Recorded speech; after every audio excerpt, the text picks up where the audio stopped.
got arrested for catching my wife cheating, had my own daughter lie in court, nearly lost my house.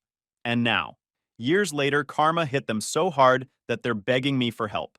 Hey, Reddit, I never thought I'd be the guy writing one of these, but here we are. My life basically blew up in ways I didn't see coming, and it all started with me trying to do something nice for my family. What I walked into that day changed everything I thought I knew about them, and set off a chain of events I wouldn't wish on anyone. I figured I'd share the whole story because, honestly, it still feels unreal sometimes. I always thought I had a pretty decent life. Paul, 45, male, married to Sabrina, 43, female, and we've got one daughter, Melissa, 19, female, and in her second year of college. People used to say we were that stable family in the neighborhood. We had BBQs in the backyard, took family trips every summer, and I worked my ass off to give them a good life. Melissa always seemed close with me, too. She'd call from school just to tell me about classes or laugh about some dumb drama with her friends. I didn't think we were perfect, but I figured we were solid. I trusted Sabrina. I thought I raised Melissa right. The house we lived in was my grandfather's. He left it to me before Sabrina and I even got married. It's been in my family for decades, and I always took pride in keeping it up. Every new coat of paint, every fix I did myself. That place was more than walls and a roof. It was part of who I was. Anyway, a couple months ago, I was on a short business trip. I wasn't supposed to be home until Friday, but things wrapped up early, so I figured I'd head back Wednesday afternoon. I even stopped by a florist on the way and grabbed red roses. Sabrina's favorite. Corny, maybe. But after almost 2 decades together, little surprises keep things alive, right? At least that's what I thought. I pulled up around 2 in the afternoon. Right away, I noticed a car parked out front that I didn't recognize. Black sedan, tinted windows. My first thought was maybe Sabrina's sister, or a friend had stopped by. Didn't think much of it at first. But when I walked to the front door, I noticed something weird. Muddy shoe prints on the steps, bigger than Sabrina's size. I unlocked the door, walked in, and called out, "Honey, I'm home early." Nothing. Usually she'd at least yell back from wherever she was. The house was quiet, except I thought I heard something faint upstairs. I set the flowers down on the counter and started heading up. As I reached the hallway, I heard it more clearly. Voices. A man's voice and then Sabrina's laugh. Except it wasn't the casual laugh I was used to. It was that kind of flirty laugh, the one you hear from a woman who's enjoying herself. It hit me strange because I hadn't heard her laugh like that in years. My stomach sank. The bedroom door was cracked open just slightly. I stopped and listened for a moment. My heart was pounding so hard I thought they'd hear it. And then I heard it. The man's voice again. Low, joking. Followed by Sabrina saying, "Shh, we'll get caught." That was enough.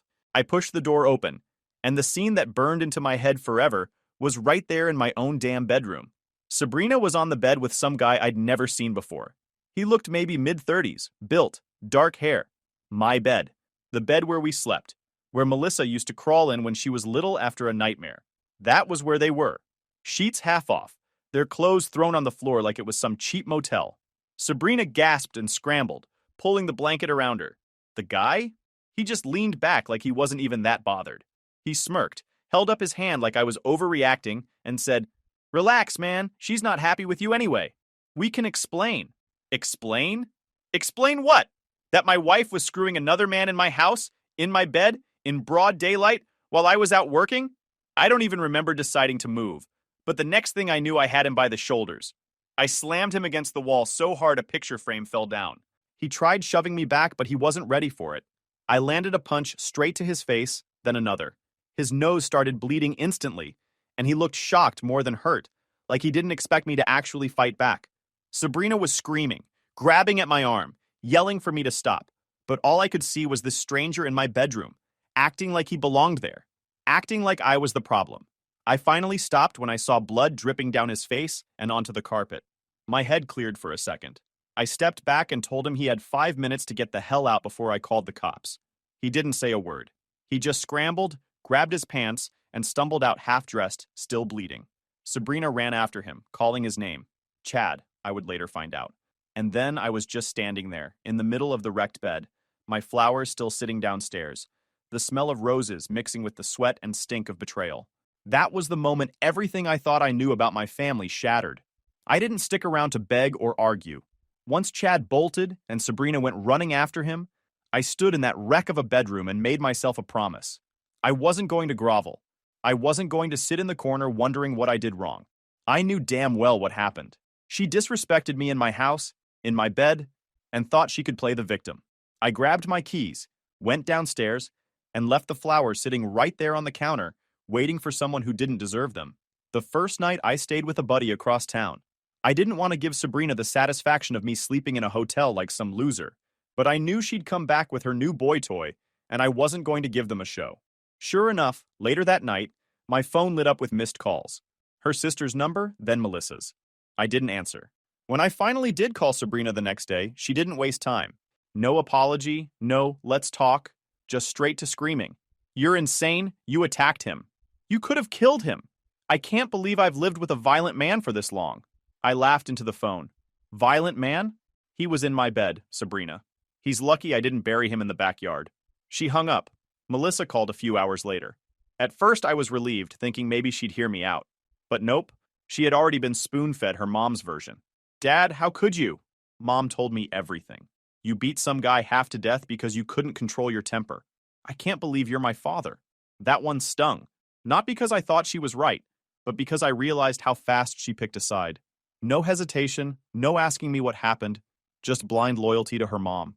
I told her the truth, that the guy wasn't some innocent stranger. He was a homewrecker who walked into our house like he owned it, but she didn't want to hear it. 2 days later, I drove back to the house to grab a few things. Clothes, tools, some documents I kept in the study. I figured I'd be in and out. That's when I heard the knock. 2 cops standing on my porch. Mr. Gibson, you're under arrest for assault. I actually laughed. Assault? In my own bedroom? Didn't matter. They cuffed me right there in front of my neighbors. Mrs. Kelly across the street was peeking through her blinds like it was the best TV she'd seen all week. Another guy I barely knew was standing in his driveway, shaking his head like I'd just been caught selling drugs. And there I was, standing on my own damn lawn in cuffs, getting shoved into a squad car, all because I dared to defend my house. Jail wasn't anything movie-worthy, but it was miserable in its own way. Cold, smelled awful, a metal bench that wasn't meant for sleeping. I didn't sleep a minute. But the thing is, I wasn't broken down crying. I just sat there, thinking about how I'd gotten here. Not from losing control, not from being reckless, but from being married to a woman who couldn't stay loyal and was now flipping the story to make me the monster. By morning, my lawyer arranged bail, and I was out. He shook his head as he read the charges. 3rd-degree assault. Could be worse, he said. Could be felony. I told him I wasn't losing sleep over it. Chad's nose isn't worth a felony, I said, and the lawyer smirked like he wasn't supposed to agree but did anyway. Walking into work after that was its own kind of punishment. I've been with the same company for 12 years, built a reputation as a reliable guy, someone clients could trust. Now, everyone had heard. The receptionist couldn't look me in the eye. My boss called me into his office and closed the door. Look, I believe you, he said, but clients are asking questions. If this turns into a conviction, we'll have to talk about your future here. That was another knife in the back. I hadn't done anything wrong except defend myself and my home, yet my job was on the line because Sabrina decided to turn it into a soap story. When I drove back to the house that night, the locks had already been changed. My key didn't work. I even noticed a patrol car cruising slowly down the block while the neighbors stared. Message was clear. I wasn't welcome in my own home. My lawyer told me Sabrina had filed for a temporary restraining order. Said I was a danger to her. Said she was scared I might hurt her. Absolute lies. I'd never laid a hand on her. Never even raised my voice in a way that could be considered threatening. But now, according to paperwork, I was some kind of abusive monster. So I checked into a hotel. Same suitcase I'd had from the business trip. Hadn't even unpacked it. That was my life now. Paying for a hotel, paying for bail, paying a lawyer. Meanwhile, Sabrina was living it up in that house, eating from my fridge, watching my TV, probably with Chad visiting whenever he wanted. My first instinct was to kick the damn door in. It's my house, my name's on the deed, always has been. But with that restraining order hanging over me, I knew exactly how it would play out. Cops wouldn't care whose name was on the paperwork. They'd haul me off again and tell me to take it up in court. So I played it smart. I walked away and got a hotel instead. Better to lose a few nights of sleep than hand them more ammo against me. Melissa texted again. This time it was shorter. You need help, Dad. Get anger management. Don't contact me until you do. I stared at the screen for a long time. Anger management? I've never had anger issues in my life. I've worked decades without a single fight. Never hit her. Never hit my daughter. Never hit anyone. Until the moment I found another man in my bed. That wasn't an anger problem. That was called being human. But apparently, in this new version of reality, Sabrina's the victim, Melissa's the loyal daughter, Chad's the poor injured soul, and I'm the dangerous man who lost control. Funny thing is, I didn't feel out of control. Not then, not now. I felt clear. I knew what had to be done, and I wasn't going to roll over just because Sabrina and her affair partner thought they could rewrite the story. This was just round one, and I wasn't planning on losing. The hearing for the restraining order came quicker than I expected. 2 weeks. 2 weeks of living out of a suitcase, paying for a hotel I didn't want, waiting for my chance to step back into my own house like I belonged there. My lawyer told me to keep my head down, stay calm, and let him handle the talking. Judges respect the guy who plays it cool, he said. Fine by me. I knew the truth, and I wasn't going to grovel to a cheater just to get a pat on the head from the system. We walked into the courthouse. Sabrina was already sitting there at the petitioner's table, dressed in her best sad wife outfit, black cardigan, and right beside her, Melissa, my daughter, arms crossed, glaring at me like I was the villain out of some movie. That cut deeper than any punch I'd taken in my life. The judge came in, called us to order, and Sabrina's lawyer launched straight into it. Your Honor, my client has been living in fear for years. This man is controlling, manipulative, prone to violent outbursts. Last week's attack was just the latest in a long history of abusive behavior. I sat there, stone-faced. No shaking my head, no blurting out. Let them talk. My lawyer told me once you look rattled, the judge starts believing the other side. Sabrina put on a performance. How she had no freedom. She even said she was afraid I might hurt Melissa. That one made my blood boil. But I kept my arms folded and waited. Then came the part I didn't expect. The bailiff called Melissa to the stand. My own daughter. I watched her walk up there, avoiding my eyes the whole time. She started parroting her mom's story like she had rehearsed it. Growing up, Dad was controlling. He always wanted to know where I was, who I was with. He checked my messages, my emails. I was scared to make him angry. Scared of me? I was the guy who worked double shifts to pay for her soccer camps, who sat through 3-hour band concerts just to clap for her flute solo. Now suddenly I was the monster under her bed? When it was my lawyer's turn, he didn't waste time. He leaned on the podium and looked Melissa dead in the eye. Melissa, has your father ever hit you? No. Has your father ever hit your mother? No. Can you give a single specific example of him threatening either of you? Silence. My lawyer smirked. If you can't provide a single real incident, then what you're describing is parenting, not abuse.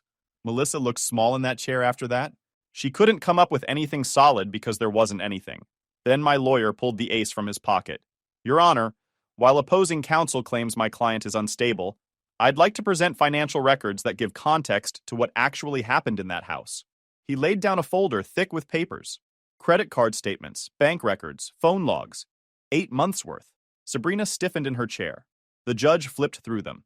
Line after line of hotel charges. Dinners for two at restaurants where the bill hit $300. Jewelry stores. Men's clothing boutiques. Your Honor, my lawyer said, this wasn't one mistake. This was a sustained affair, funded with marital money, hidden from my client while he was working to support this family. Notice the phone logs. Hundreds of calls to one number. That number belongs to Chad Lopez. The judge raised an eyebrow. Chad? The same man from the incident? Yes, my lawyer said, and then he handed over the receipts with Chad's name on the reservations. Some of them even had his driver's license copied for check-in. It was airtight.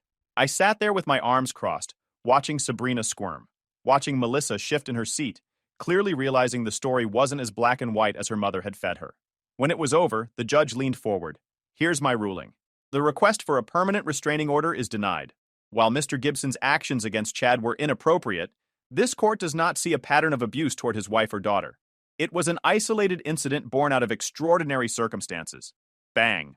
Just like that, the restraining order was gone. Sabrina froze, her face red with rage. Melissa finally looked at me, eyes full of something between anger and confusion. As the bailiff called the next case, my lawyer leaned toward me and whispered, Told you. You play it cool. You win. Walking out of that courtroom, I didn't feel like a beaten man. I felt sharp, focused. Even after the restraining order was denied, the locks had already been changed, and my lawyer told me to hold off until the divorce orders were sorted. So I kept living out of that hotel a little longer. Sabrina glared at me as I passed her in the hallway. Melissa wouldn't even look me in the eye. Fine. They'd chosen their side. And me? I wasn't done. This was just the warm-up. 2 weeks after the restraining order hearing, The divorce papers landed on my lawyer's desk. Sabrina wasn't wasting time. She wanted alimony, half the house, half my retirement, half everything. Reading the list of demands was almost laughable, if it hadn't been my life on the line. Her lawyer's opening argument painted me as unstable, a man with a history of violence who could not be trusted with financial control. He brought up the assault charge like it was Exhibit A in some murder trial. I sat there with my hands folded, calm as ever. Let them talk. They wanted to build me up as the big bad wolf? Fine. I knew my lawyer had silver bullets ready. When it was our turn, my lawyer started with the house. Your Honor, this property was inherited by my client years before the marriage. We have the deed, we have the will. It is not marital property. Ms. Sabrina has no claim. Sabrina's lawyer jumped up, arguing about improvements made during the marriage. My lawyer didn't even flinch. He dropped a stack of receipts on the table. Kitchen remodel, basement, roof replacement, all things I'd paid for during the marriage. But even with marital money going into improvements, the house itself was inherited.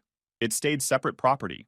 And compared to the thousands Sabrina blew on hotels and jewelry for Chad, the judge wasn't buying her financially dependent story.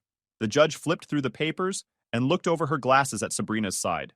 So far, I'm seeing a husband funding the maintenance of his own inherited property. Do you have anything concrete to show she invested? Silence. That's when Sabrina herself stood up, like she was about to deliver an Oscar-winning performance. She dabbed her eyes with a tissue and said, Your Honor, I gave up my career for this family. I sacrificed my future to support him and our daughter. Doesn't that count for something? I almost laughed out loud. Sacrificed her career? My lawyer leaned in and slid a folder to the judge. Inside were emails Sabrina had sent her old coworkers and even a Facebook post from 3 years ago. All of them saying the same thing. Finally quit. I was tired of the politics and the stress. I'm done with office life for good. The judge raised an eyebrow. So you weren't forced to quit? Sabrina stammered. I was under pressure. I couldn't handle. The judge cut her off. Miss Gibson, there's a difference between sacrifice and choice. This looks like choice. Her face turned red, and she went back to fake crying, dabbing her eyes like a soap actress. Then my lawyer hit with the financial angle again. Your Honor, opposing counsel is requesting spousal support, yet Ms. Gibson spent over $15,000 of marital funds on hotels, restaurants, and gifts for her affair partner. We have receipts. We also have phone records matching the transactions. This wasn't an isolated mistake. It was a lifestyle. The judge looked down at the paperwork, then back at Sabrina, and then she actually laughed. Out loud. Someone who spends $15,000 on hotels and jewelry for another man clearly knows how to handle money. You're not convincing me you were financially dependent, Ms. Kirport. It's Gibson. The room went dead quiet, except for the scribbling of the court reporter. Sabrina's lawyer shifted in his seat, clearly wishing he was anywhere else. That's when Sabrina lost it. This isn't fair.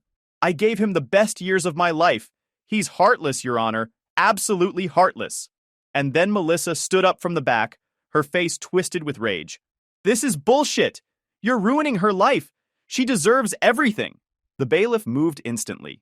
Sit down, young lady. Melissa sat, but not before shooting me a glare like I was the devil himself. I didn't look away. I wanted her to know I saw her. When it was all said and done, the judge delivered the ruling.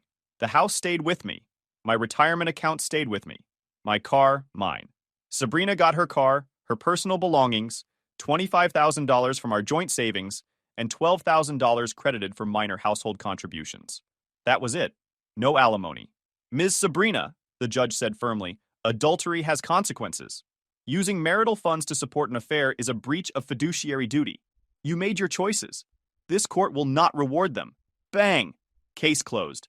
Sabrina collapsed into her chair, crying like her world had ended. Melissa whispered something in her ear and glared at me again. But I wasn't moved.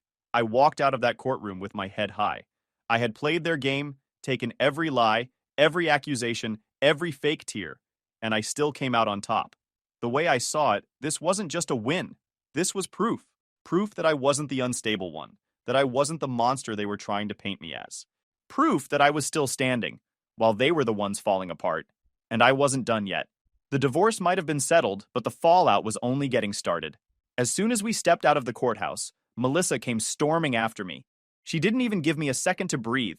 You ruined her life, she snapped, her voice shaking but loud enough for everyone to hear. You embarrassed her in there. You could have just let her have something. But no, you had to take everything. I turned, calm as ever. No, Melissa. She ruined her own life.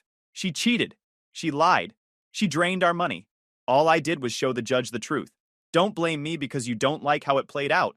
She folded her arms, glaring at me like she didn't even recognize me anymore. You're heartless. She gave you years of her life and you threw her away. I couldn't help but laugh. She threw herself away in my bed with another man. And you? You helped her. Don't think I didn't hear every word you said in that courtroom. Her face went red.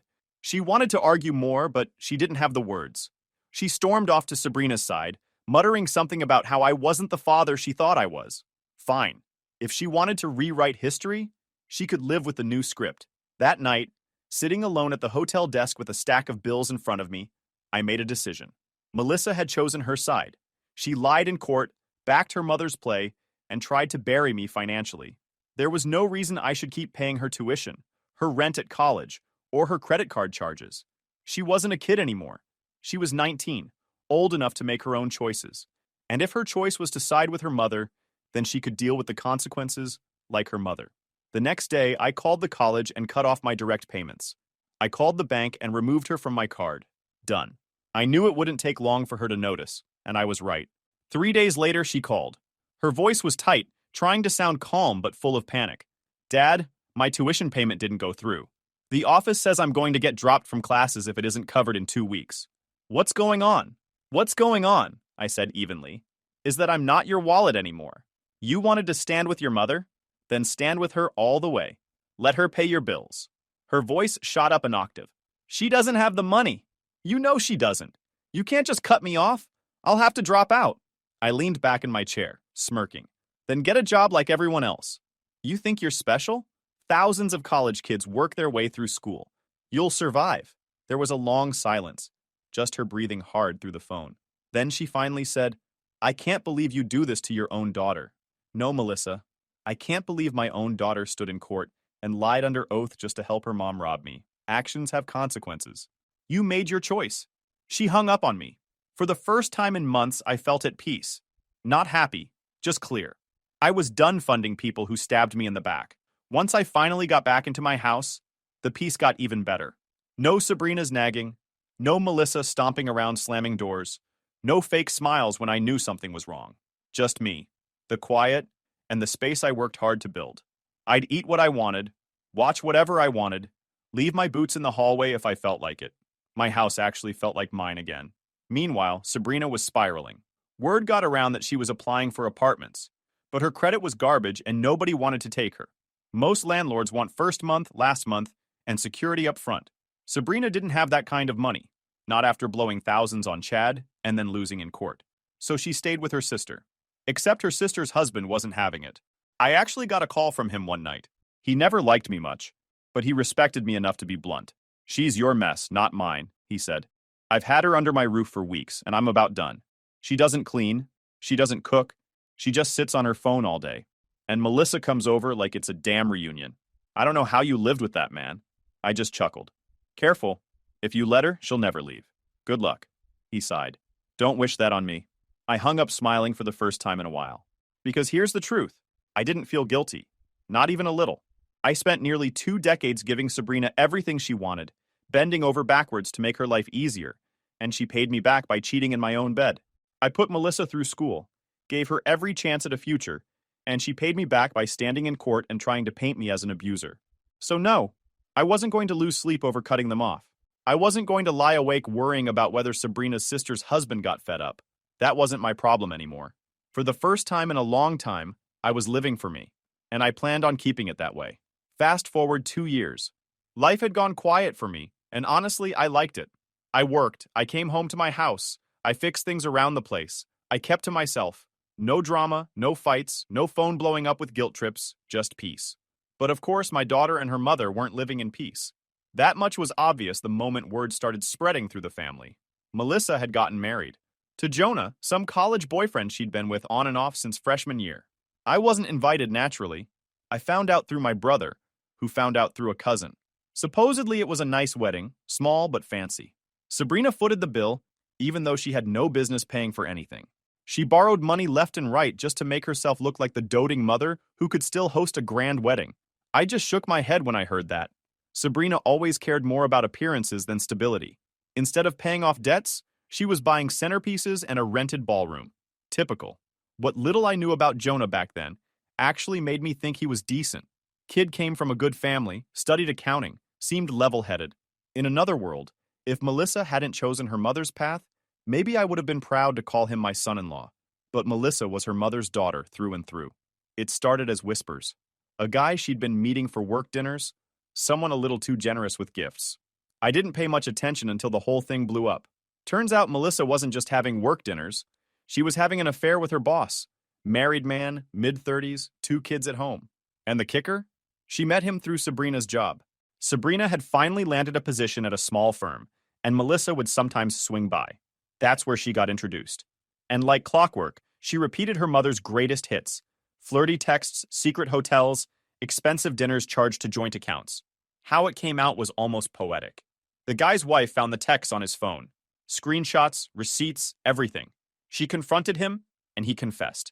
And instead of keeping it quiet, she went straight to Jonah. Sent him the whole package. Jonah didn't take it calmly. From what I heard, he packed up her things in trash bags and tossed them into the parking lot of their apartment. When she came crying, he threw her wedding ring at her face. Within a week, he'd shut down their joint account and started the lease termination. Marriage? Over just like that. When my brother told me, I actually laughed. Not because I was happy she was hurting, but because I couldn't ignore the irony. Sabrina cheated on me with some clown and wrecked our family. 2 years later, Melissa did the exact same thing to her husband. Like mother, like daughter. It didn't take long before my phone rang. Melissa.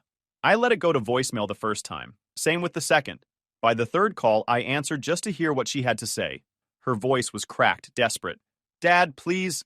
I don't know what to do. Jonah kicked me out. He took all the money. I can't pay rent. I can't pay my car. I need help. I stayed silent for a second. Let her panic fill the line. Then I asked calmly, Are you calling to apologize for lying about me in court? She stuttered. Dad, this isn't the same. I was protecting Mom. You don't understand, I cut her off. No, Melissa. That's an excuse. I asked if you were ready to admit you lied. Yes or no? Silence. Then a broken, I can't. I was doing what I thought was right. Then you've got your answer, I said. You're an adult. Figure it out. Get a job. Get 3 jobs. I don't care. But don't expect me to clean up your mess. She started crying, begging, told me she couldn't afford a lawyer, told me she was scared of being evicted, said she'd learned her lesson. But all I heard was the same thing I'd heard from her mother for years. Choices dressed up as accidents. I told her flat out, call me when you're ready to admit the truth. Until then, don't waste my time. Then I hung up. I won't lie, part of me felt cold afterward, but another part of me felt relief. For the first time, Melissa was facing the real world without my safety net. She thought siding with her mother was the winning team. Now she was seeing where that team really led. Motel rooms, debt, and a marriage ruined before it even had a chance. I didn't celebrate. I didn't brag. Every lie they told, every betrayal, every courtroom stunt, it was all catching up to them. I didn't need to lift a finger. Sabrina was already circling the drain. Word got back to me through a cousin that her sister's husband had finally had enough. He'd tolerated her long enough, eating his food, hogging the couch, running up the utilities. He told her to pack her stuff and leave. She had nowhere else to go, so she ended up in one of those run-down weekly motels, the kind where the carpets smell like mildew, and the parking lot has more broken-down cars than working ones. It wasn't long before my phone lit up with her number. I answered, just to see how far she'd sink. Her voice was all shaky, trying to sound pitiful. Can we talk? It's about Melissa. She needs stability right now, and I can't give it to her. If you could just lend me money for a deposit and first month's rent on an apartment, it would help so much. For her sake. I laughed out loud. The only deposit you're getting from me is the one Chad left in my bedroom. She gasped like I'd slapped her through the phone. Then the tears started. You're cruel. You've changed. You used to care. You should be the bigger person. Forgiveness means forgiving, I cut in. Doesn't mean financing your bad decisions. You made your bed. Or should I say, you made mine his. Sleep in it. She tried arguing more, tried turning it into some morality speech about family and compassion, but I hung up. I wasn't about to waste my night listening to her rewrite history again. That was just the beginning. Melissa started blowing up my phone next. At first, it was the same routine. Dad, please, just a little help. Then it turned into full-on panic. I'm behind on rent. I can't keep up. My car is about to get repossessed. She was working some low-wage retail job, barely making enough to cover food and gas. I'd warned her. I told her she wasn't special, that she wasn't entitled to a free ride just because she carried my last name. But she didn't listen.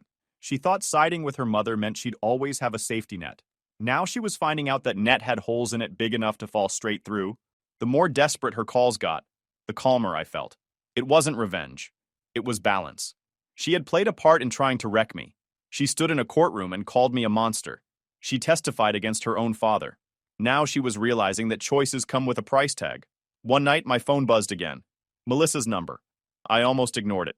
But curiosity won. Her voice was quiet this time, broken. Dad, I'm sorry. I waited. No words, just breathing. Finally, I said, sorry for what? For what I said in court. I didn't mean to hurt you. I thought I was protecting Mom. I thought, her voice cracked.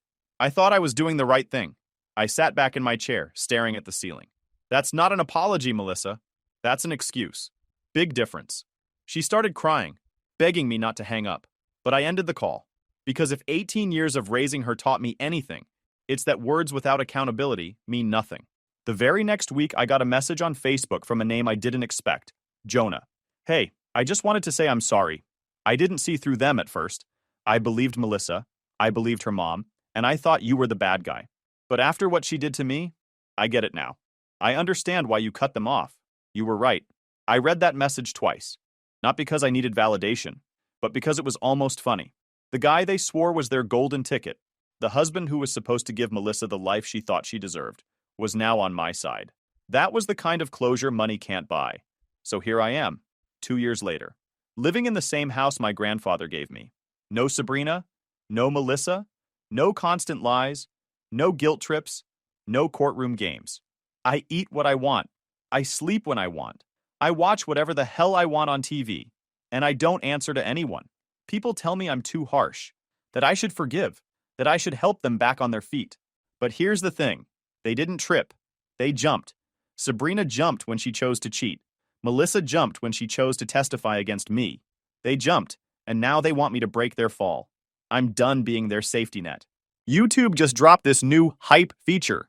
If you're hooked on this story, smash that hype button. It tells YouTube this video deserves to blow up, and it keeps even crazier stories coming your way.